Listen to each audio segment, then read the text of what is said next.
السلام علیکم۔ ویڈیو دیکھنے سے پہلے سبسکرائب شیئر کریں اور بیل آئیکن کلک کرنا مت بھولیں۔ ہے تراوی اور تسابی سے مزین خوب تر، سحر و افطاری کی برکت پا رہا ہے ہر بشر، دولت تقویٰ سے سب کا ہو گیا تازہ ایمان، بولے خوش ہو کر رضوان مرحبا ماہ الصلاۃ والسلام علیکہ یا رسول اللہ صلی اللہ تعالیٰ علیہ وسلم۔ قرآن پاک کی تلاوت کے حوالے سے ہم سماعت کر رہے تھے۔ اس کی فضیلت میں اللہ تبارک و تعالیٰ نے قرآن مجید میں ارشاد فرمایا کہ بے شک وہ لوگ جو اللہ کی کتاب کی تلاوت کرتے ہیں اور نماز قائم رکھتے ہیں اور ہمارے دیے ہوئے رزق میں سے پوشیدہ اور اعلانیہ کچھ ہماری راہ میں خرچ کرتے ہیں، وہ ایسی تجارت کے امیدوار ہے جو ہرگز تباہ نہیں ہوگی۔ یعنی اللہ تبارک و تعالیٰ ایک ایسے بزنس کی طرف ہمیں توجہ دلا رہا ہے، ایک ایسی تجارت کی طرف، ایک ایسے نفع کی طرف، ایک ایسے فائدے کی طرف، ایک ایسے پروفٹ کی طرف جہاں پر لاس کی کوئی امید اور کوئی تصور ہی نہیں ہے، یعنی فائدہ ہی فائدہ ہوگا۔ اور اس میں کیا کیا بیان کی؟ نمبر ایک، اس میں اللہ تبارک و تعالیٰ نے ایک چیز بیان کی کہ وہ اللہ کی کتاب کی تلاوت کرتے ہیں۔ بڑی ہی افسوس کی بات یہ ہے کہ رمضان کے مبارک مہینے میں بھی ہمارے گھروں میں عورتوں سے لے کر مردوں سے لے کر بچوں سے لے کر تمام کے تمام افراد الا ماشاءاللہ، پہلے یہ دیکھنے میں ایسا معلوم ہوتا تھا کہ رمضان کا مہینہ جیسے ہی آتا گھر کی تمام عورتیں بچے مرد حضرات جو ہے قرآن پاک لے کر بیٹھ جاتے اور باقاعدہ تلاوت کرتے۔ اب وہ تلاوت صحیح سے کرتے یا نہ کرتے، تجوید سے کرتے یا نہ کرتے، وہ بات کی بات، لیکن کم سے کم مسلمانوں میں تصور تھا۔ لیکن اب موبائل کی عادت ہونے کی وجہ سے اور خود دین سے دوری کی وجہ سے اتنا زیادہ رمضان کے مہینے میں بھی نہ انہیں تلاوت کرنے کا شوق ہوتا ہے، نہ تراویح کی نماز پڑھنے کا، نہ تراویح کی نماز میں تلاوت سننے کا ان کے اندر جذبہ ہوتا ہے۔ مسلمانوں کا اکثر وقت دو سے تین بڑی چیزوں میں رمضان کا گزر جاتا، ایک کھانے پکانے اور کھانے میں، شاپنگ کرنے میں اور سونے میں۔ قرآن کی تلاوت ایک ٹائم نکال کر باقاعدہ گھر والے کرنا، کسی کو بھی ایک احساس تک بھی نہیں ہے کہ ایک اتنی عظیم کتاب ہے اس کو ہم پڑھیں، اور جو پڑھتے بھی ہیں وہ صحیح تجوید سے کام پڑھتے ہیں۔ اب آپ دیکھ لیں کتنے لوگ ہیں کسی اچھے قاری صاحب کے سامنے اپنا قرآن جو سنائیں اور بڑے شوق سے بولتے ہیں کہ ہم 2 قرآن مکمل کیے، 3 قرآن مکمل کیے، لیکن کسی اچھے قاری صاحب کے سامنے اگر ہم پڑھیں گے تو سورہ فاتحہ میں 10-12 غلطیاں نکال کر بتائیں گے کہ ہمیں صحیح سے سورہ فاتحہ تک بھی پڑھنے نہیں آتی۔ لیکن یہ بہت بڑی افسوس کی بات ہے کہ دنیا کی ہر زبان، ہر لینگویج، ہر سافٹ ویئر، ہر ایپ، ہر ویب سائٹ اور ہر چیز ہمیں استعمال کرنے کا سیکھ لیتے، لیکن جو اللہ کی کتاب ہے، جس پر ہمارا ایمان ہے، جس پر ہمیں اللہ کا کلام کہتے ہیں، پوری زندگی گزر گئی، 25-30 سال کے میری زندگی کا اکثر حصہ گزر گیا، لیکن 1 مہینہ 2 مہینہ ٹائم نکال کر میں اس کی تلاوت سیکھ لوں، یہ شوق نہیں ہے۔ یاد رکھو جب موت آئے گی اور آخری سانسیں چلیں گی، سکرات کا عالم ہوگا، اور عنقریب انسان کی جب روح نکلنے والی ہوگی اس وقت اتنا بڑا پچھتاوا ہوگا کہ میں نے پوری زندگی صرف پیسے کمانے میں اور دوستوں میں اور دنیا کمانے میں اور دنیا بنانے میں لگا دی، لیکن جو تلاوت، جو قرآن، جو سافٹ ویئرز اور جو ایپس، جو سوشل میڈیا آج ہم استعمال کرتے ہیں، یہ سب ایک دن آف لائن ہو جائیں گے، لیکن قرآن ایک ایسی کتاب ہے قبر میں بھی یہ آن لائن رہے گی، قبر میں بھی اس کی تلاوت کا، اس کی برکت ہمیں ملے گی۔ تو خدا را اس کے حوالے سے آپ کوشش کریں، اور فرمایا گیا کہ نماز قائم رکھیں، جو نماز قائم رکھتے ہیں تلاوت کے ساتھ۔ اب اس میں دیکھیے ایک بہترین اس میں تعلق ہے، جو بندہ نماز قائم کرتا آٹومیٹک انہیں تلاوت بھی کر لیتا، کیونکہ نماز میں روزانہ جب 5 وقت کی بندہ نماز پڑھتا تو آٹومیٹک اس میں سنتیں بھی آتی، نفل بھی آتی، اور تراویح اگر مس ہوگی تو 20 رکعت اسے پڑھنا پڑتا، تو 20 رکعت میں وہ کیا پڑھتا؟ سورہ ہی پڑھیں گے، اور وہ قرآن ہی کی تلاوت ہے۔ تو جب بندہ نماز کا پابند ہو جاتا آٹومیٹک قرآن کا جذبہ اور قرآن کا تلاوت کا بھی اسے شوق پیدا ہو جاتا۔ لیکن ہمارے ہاں جیسے یہی چیز ہے کہ رمضان میں بھی صرف مغرب میں ہمارے ہاں لوگ جمع ہوتے، فجر میں کھا کر سو جاتے، ظہر میں بھی دکانوں میں بزنسوں میں لگے رہتے، عشاء میں بھی شاپنگ میں لگے رہتے۔ رمضان کے مبارک مہینے میں بھی ہمارے یہاں نمازیوں کا شوق نہیں ہے، نماز پڑھنے کا شوق نہیں ہے۔ یاد رکھو کافر اور مسلمان میں سب سے بڑا فرق یہ بتایا گیا کہ نماز پڑھنا ہے۔ نماز کی پابندی کرے، اور خاص کر تراویح کی نماز تو سنت موقدہ ہے، ایک ٹائم چھوڑنا چھوٹا گناہ، اور اس کی عادت 2-3 ٹائم اگر بندہ چھوڑے گا تو گناہ کبیرہ کا مرتکب ہوگا۔ اور آگے فرمایا ہمارے دیے ہوئے رزق میں پوشیدہ اور اعلانیہ کچھ ہماری راہ میں خرچ کرتے ہیں۔ دیے ہوئے رزق سے مطلب وہ ہر وہ چیز جو اللہ تبارک و تعالیٰ نے آپ کو صلاحیت دی ہے وہ رزق ہی ہے۔ اگر اللہ تبارک و تعالیٰ نے آپ کو پیسے دیے ہیں تو آپ پیسے خرچ کریں، اور اگر اللہ تبارک و تعالیٰ نے آپ کو علم دیا ہے تو 4 لوگوں کو کچھ اچھے مسائل سکھا کر آپ خرچ کریں، یہ بھی اللہ تبارک و تعالیٰ کی بارگاہ میں خرچ کرنا ہی کہلائے گا۔ تو اس میں آگے فرمایا گیا اعلانیہ اور کچھ ہماری راہ میں خرچ پوشیدہ طور پہ۔ تو پتہ چلا کبھی کبھار دوسروں کو موٹیویٹ کرنے کے لیے ہمیں ذرا دکھا کو بھی دینا پڑتا کہ انہیں غریب ہو کچھ انہیں 500 روپے دے رہا کہتے میں حیث والا میں 1000 روپے دے دیتا ہوں، تو غریب کو دیکھ کر کبھی کبھار جو ہے امیر موٹیویٹ ہوتا، تو اسی لیے کبھی کبھار جو ہے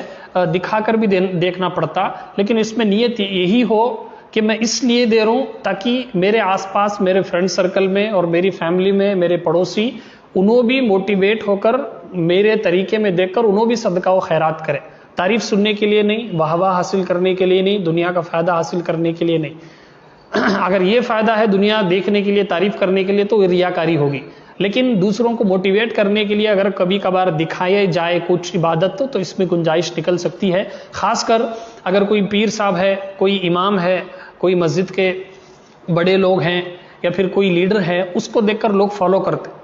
تو بھائی انہیں جب دے رہا تو میں بھی دینا، تو کبھی کبھار جو ہے اعلانیہ طور پہ ہمیں کچھ خرچ کرنا پڑتا۔ تو اس سے یہ بھی بات پتہ چلی کہ جو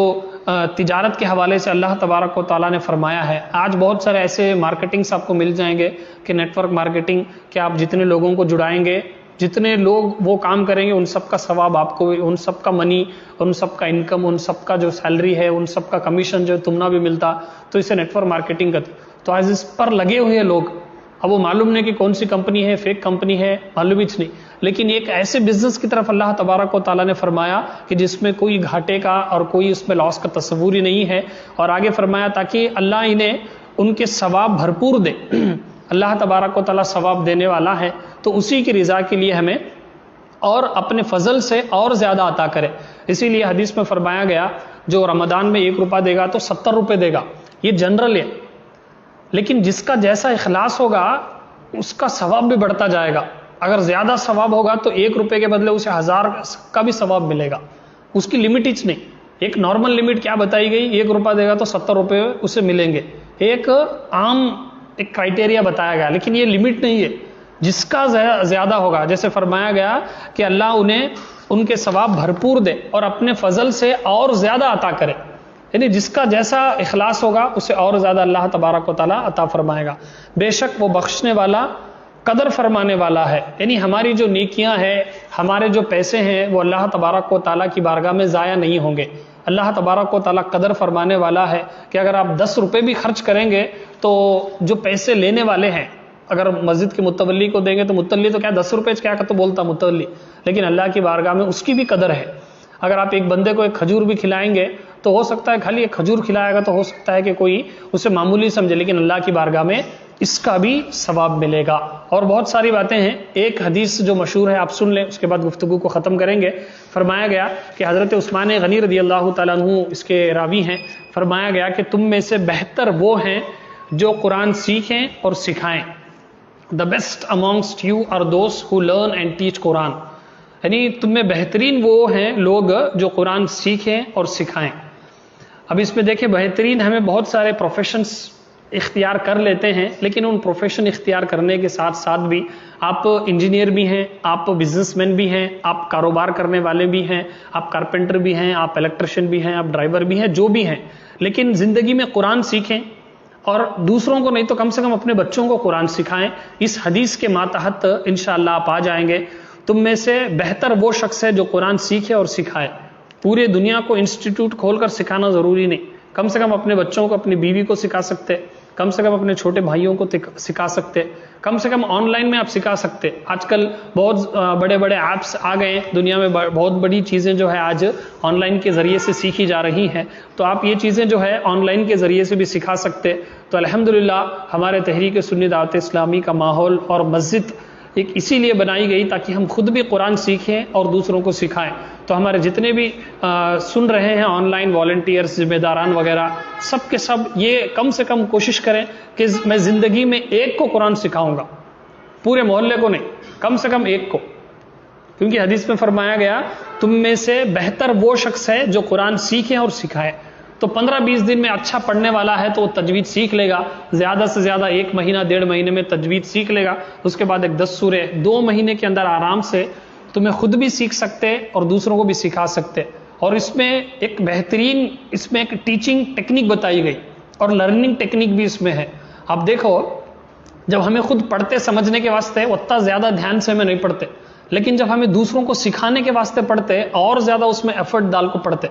جب ہمیں خود اسکول کالج میں پڑھتے تھے تو جسٹ لائٹ ہمیں پڑھتے تھے، اتنا زیادہ ڈیپ میں جا کو نہیں پڑھتے، لیکن اب ہمیں اسٹوڈنٹس کو پڑھانا پڑتا. بحیثیت ایک لیکچرر میں آپ کو بول رہا ہوں، اب کیونکہ ہمیں اسٹوڈنٹس کو پڑھانا پڑتا تو ہمیں بہت دھیان سے، ڈیپ سے، توجہ سے، دل لگی سے پڑھتے. اور تو یہاں جو بتایا گیا کہ تم میں بہترین لوگ وہ ہیں جو قرآن سیکھے اور دوسروں کو سکھائے، تو اس میں ایک لرننگ ٹیکنیک بھی بتایا گیا کہ تمہیں اچھا سیکھنا ہے تو اس ارادے سے سیکھو کہ میں دوسروں کو سکھاتا ہوں، تم بہترین انداز سے سیکھ جاؤ گے. اور جب تم دوسروں کو سکھاؤ گے تو خود بخود وہ یاد بھی ہو جائے گا. آج اس پر بڑے بڑے سیمینارز ہوتے ٹیچنگ ٹیکنیکس، لرننگ ٹیکنیکس پر، لیکن میرے آقا علیہ السلام نے صرف ایک جملے میں لرننگ ٹیکنیک بھی بتا دی، ٹیچنگ ٹیکنیک بھی بتا دی 1500 سال پہلے. یہ میرے آقا علیہ السلام کا کمال ہے. تو اسی لیے کوشش کریں کہ کم سے کم ایک بندے کو ٹارگٹ بنائے زندگی میں مرنے سے پہلے میں ایک بندے کے تو قرآن سکھاؤں گا تاکہ اس حدیث کی فضیلت ہمیں مل جائے. دعا ہے کہ اللہ تبارک و تعالی ہم سب کو کہنے سننے سے زیادہ عمل کی توفیق عطا فرمائے. مالک کریم کہنے سننے میں اگر کچھ غلطیاں ہوئی تو اپنے محبوب کے صدقے میں معاف فرما اور اس کی اصلاح کی توفیق عطا فرما. استغفر اللہ ربی من کل ذنب واتوب الیہ وما علینا